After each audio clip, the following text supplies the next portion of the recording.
Hi, in this lecture we will talk about the most useful composite data types, associative arrays. Associative arrays are also known as indexed by tables. And associative arrays have two columns, the key and the value. The key can be a PLS integer, binary integer, or unlike the others, it can be a string. But we need to be sure that the keys are unique, otherwise we will get an error. Even we use number for the key type, we need to specify the keys. Because the keys do not need to be sequential in associative arrays. Besides, unlike other collection types, we can use negative numbers as a key in associative arrays. Like other collection types, associative arrays can have both scalar and record types. I did not show you how to use the records in a collection before, but I will show you in this lecture. So you can use with the other collection types too. The usage is the same, but using records with collections is very efficient and we generally use them together. Unlike other collection types, we do not initialize the associative arrays. We don't have to, because its size is unbounded and increases when you add a new value or decreases when you delete one. Besides, there is no upper limit for the associative arrays. We know that the other collections can have at most 2 GB, but associative arrays does not have any restriction like that. It can have as much data as your memory can have. The associative arrays are indexed. Since the keys of associative arrays are not sequential, they are indexed in the memory. So it's fast. But it has two different indexing methods based on the key type. If you use varchar key type, it is indexed as a B-tree index. So if your program requires too much going back and forth, I suggest you to use varchar2 type as the key, even you will have numbers as keys. Because indexed by PLS integer has a different type of indexing and it is faster in direct walk but slower in traversing. Actually, we can create an associative array-like implementation with SQL by using tables, but since it will be in the database, it will be much slower because getting values from the memory will be much faster than getting from or writing to the tables. Even you store the data in the database at the end, I recommend you to get this data into an associative array and make your changes and then store it back. So it will be faster and more efficient way. This is the usage of associative array type. We simply write index by keywords, different than the nested tables. Then we write it will be indexed with which type. This type is the type of our key. It can be PLS integer or binary integer or varchar2 for the strings. Besides, we cannot create this type in the schema level. We can create it only in the memory. So there is no create or replace command for this. I will not mention too much about the associative arrays because associative arrays are pretty much like the others, but with the differences that I have explained. So let's make some examples and see how to use associative arrays. Let's start with an easy one and go further as usual. So declare. Now we will declare our type as usual, but this time it has a difference. Type e_list is table of employees that, let's say, first name person type and index by PLS integer. We use the index by clause and said that its key type will be PLS integer. We can use binary integers or varchar2 types in here. Now we will create a variable for the associative array. Amps e_list and our begin keyword. Now let's write our loop and get some data from the database. We don't need to get the data from the database. We can directly assign to, but no need to show that. We know how to do that from the previous lessons. But the difference is there is no extend method in associative arrays. So let's continue. for x in 100 dot dot 110 loop. In the previous examples, we created another variable named idx to use as the keys, since the key must start from 1 and increase. But in associative arrays, the key does not need to be sequential. So we can use employee IDs for the keys. So we will use like that. Select first name into amps and x from employees where employee ID is equal to x, and loop. Now, in the previous examples, we used 1.5 or 1.count. Now we cannot use something like that because our keys are not sequential. Actually, we can use 100.110 for this example, but it will not be true all the times. I will make a change and you will understand better. Besides, count returns 11, but if we try to reach to the employee with the ID of 11, there will be no result. So we will use first and last methods to walk through the associative arrays. Now let's continue. For I in amps.first amps.last loop. dbms output dot put line amps I and loop and our end keyword. Okay, now we completed our code. Let's run and see if it works.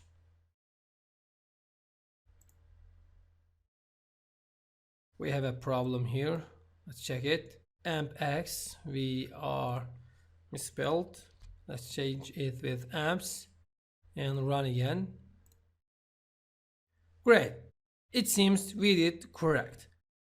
But what if we want to get the employees with the specified employee ID interval with the department ID of 60, for example? Let's change our code and see.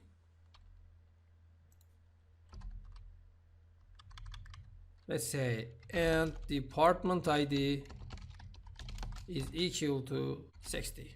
Now let's run it again.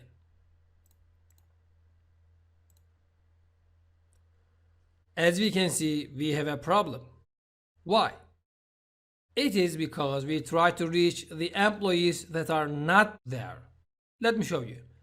Let's first see the employees between 100 and 110. Select all the columns from employees. Let's run this. As we can see, only 5 of the employees are at the department 60. But we try to reach the employees that is not among these. Or is it like that? Let's change our dbms output and write I instead of amps.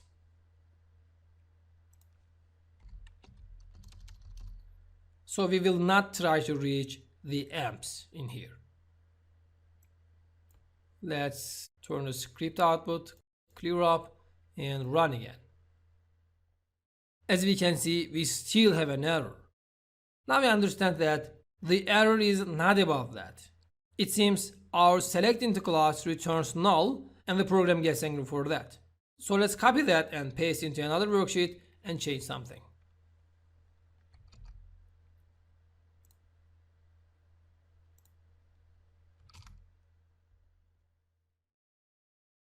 Now I'm clearing up here and amps 100 is equal to, let's say, Bob, and let's copy that. 120 is equal to, let's say, Sue. And let me change the dbms output again.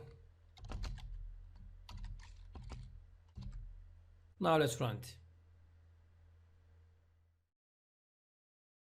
As we can see, we still have an error. Actually, I intentionally got these errors to show you the wrong ways that you will most probably do in your work. I show you to say that do not use like that. Otherwise, you will get these errors. So let's turn back to our errors. As we can see from the error, it printed Bob, but then had an error. That means we started looping from the employee ID 100 and then got the error because our for loop starts looping from 100 and continues increasing until the last index of our employees, which is 120 in here. Since there is no value at the index of 101, we get that error. To see that, let's change amps I to I again.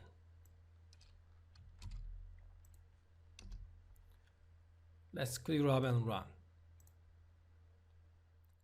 As we can see, our for loop started looping from 100 and continued increasing one by one until it reached to 120. So what we learned from here? The first one is, be careful when you use select into clause. If your query does not return any value, you will have an error. It is valid in other collections too, because it is not about the collection. It's about the select into clause.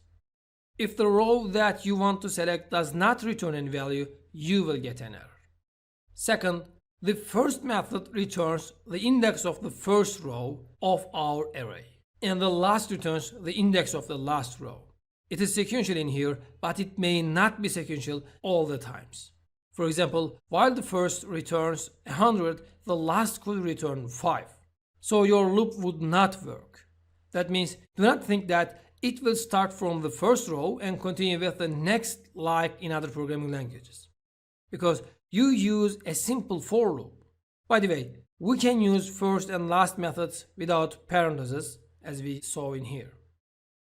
It's also valid. Okay, in this example, we could eliminate this error by using exist function, but this is not the actual solution. So is there another way for the associative arrays to loop? Of course. Let's see how we most iterate in associative arrays then. For associative arrays that does not have sequential indexes, we use while loops and some functions together. First, we need to add a new variable to keep the index value. IDX PLS integer. Now we need to get the first index of our associative array and keep it. IDX is equal to amps.first. Good. Now we will say that continue looping until the index value is null. We know that index value will not be null, but we can check it with the IDX variable. How? Let's see. While IDX is not null loop. Now let's delete our for loop and write amps and the ID of IDX. Here's the thing. In our while loop, we said that loop until our IDX is null. We get the first index value with the first function, so we can get the next value with the next function. I simply write IDX is equal to amps.next and IDX.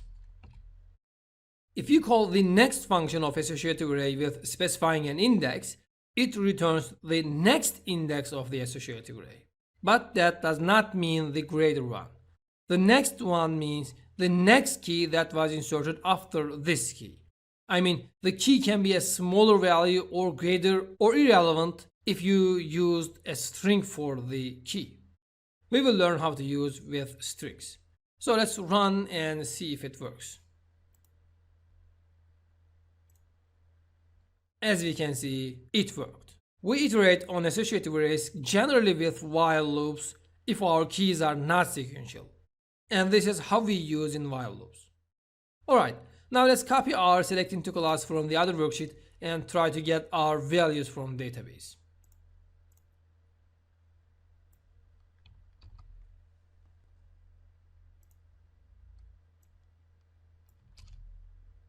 Let's run it again.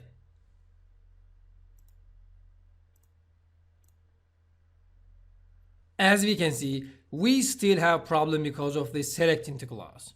I mentioned that. So how can we handle that? We can handle that with using cursors, but we haven't seen cursors yet.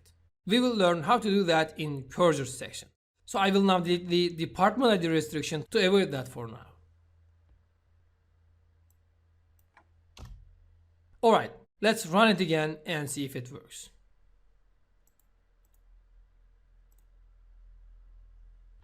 As we can see, it worked fine. So why we used while? For loop was easier. To see that, let's make our key type to varchar2 instead of PL&S integer and use the emails of the employees as the keys. If we use emails, we cannot use for loops. We need to use while loops at that time. So let's do that. First, let's see the invalid usage. I will simply write the email column into the amps key. First, let's change our index type. Index by varchar2 and 50. And let's change amps email. Now let's run it. As we can see, we had an error because the program confused about the index name. It did not recognize that it is a column of the employees table. So let's change our code a bit now. First, we need to change the type of our IDX because it will be varchar2 now. Since email is varchar2 type in employees table, I prefer using email person type. IDX employees dot email person type. Now let's create two new variables to use in the select into clause. vEmail employees dot email person type and vFirstName employees dot firstname person type. Now I will select into my variables instead of trying into the array. So select first name and email into vFirstName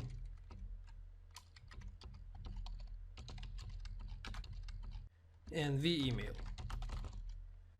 Now let's make our assignment of our associative array with the index of the emails.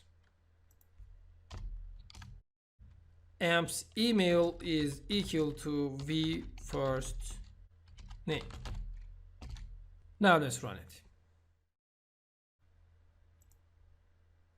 The email must be declared, so I will use v_email. Let's clear up and run again. As we can see, no problem. We could use emails as keys. To see that, let's change our dbms output a bit and try to run again. Now, let's write the email of the amp IDX is IDX. Now let's run it. Great. Now we can see that better.